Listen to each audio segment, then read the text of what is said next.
Bonsoir et bienvenue dans votre édition France 3 Pays de Corrèze. Ce soir, nous sommes à Soudeilles car la grogne monte face à la campagne d'élagage du conseil départemental. Des centaines d'arbres centenaires ont été coupés et la résistance s'organise. Pétition, prise de position de scientifiques de renom, collectif d'associations opposés à l'abattage.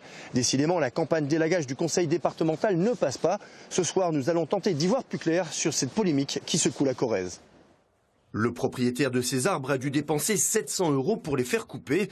Un abattage qu'il déplore et qu'il reconnaît avoir réalisé par peur des sanctions du conseil départemental. Sa voisine Yvonne n'a pas encore obtempéré et espère bien ne pas avoir à couper ses arbres, mais elle ne décolère pas. Moi je suis désolée de voir ce massacre. Ça me donne envie de pleurer. Du jour au lendemain, on reçoit des lettres du conseil général. Il faut couper les arbres. S'ils ne sont pas coupés à telle date, on aura des amendes. Ou si c'est le conseil général qui les coupe, il nous renvoie la facture. Donc c'est bien une pression qu'on nous met. Pression, c'est le mot qui revient dans les bouches des propriétaires. Ils sont 28 000 à avoir reçu 2 courriers du conseil départemental leur demandant d'élaguer avant fin février, sous peine de mise en demeure. Objectif du département, faire des économies de voirie et déployer la fibre optique par voie aérienne. Oui, mais voilà, beaucoup n'ont pas les moyens d'élaguer et abattent leurs arbres. Pour le collectif d'opposants au projet, il ne faut pas s'exécuter. Ce n'est pas suffisamment fondé du point de vue juridique pour que ce soit une menace réelle. Donc les gens peuvent ne pas couper.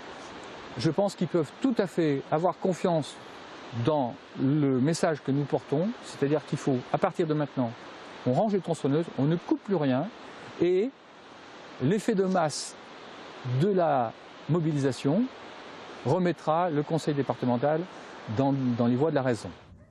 Que pense le président du conseil départemental de cette fronde? Est-il prêt à revoir sa copie? Et nous allons lui demander.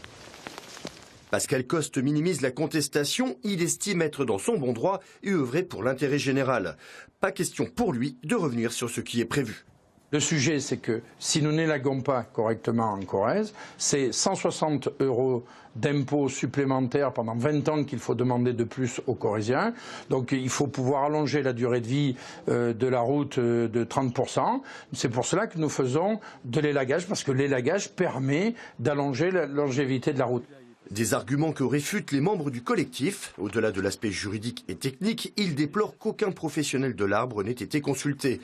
Principaux concernés, les arboristes élagueurs de Corrèze, également vent debout contre le projet. Je suis assez surpris de cette aberration, de voir. J'ai jamais vu quelque chose d'aussi irraisonné. Beaucoup de professionnels, des paysagistes, etc., ont prévenu des résultantes, ont dit non, stop, il ne faut pas faire ça. Et ça se fait. Il n'y a aucun arboriste, clairement, qui a travaillé en amont du projet pour un projet de telle ampleur, quoi. Ça c'est certain. C'est comme si c'est un petit peu comme si vous vouliez construire un building et que vous n'appeliez pas un architecte, quoi. À un moment donné, ça ne peut pas marcher. Le collectif ne compte pas en rester là et sa pétition a déjà recueilli près de 23 000 signatures. Les opposants demandent maintenant au préfet d'intervenir pour suspendre cette campagne d'élagage. À l'initiative du collectif, une réunion publique devrait prochainement avoir lieu sur le sujet. Au final, l'histoire aura permis aux Corréziens de découvrir que les arbres font partie de leur patrimoine commun. C'est la fin de cette édition. Merci de votre fidélité. Bonne soirée sur France 3.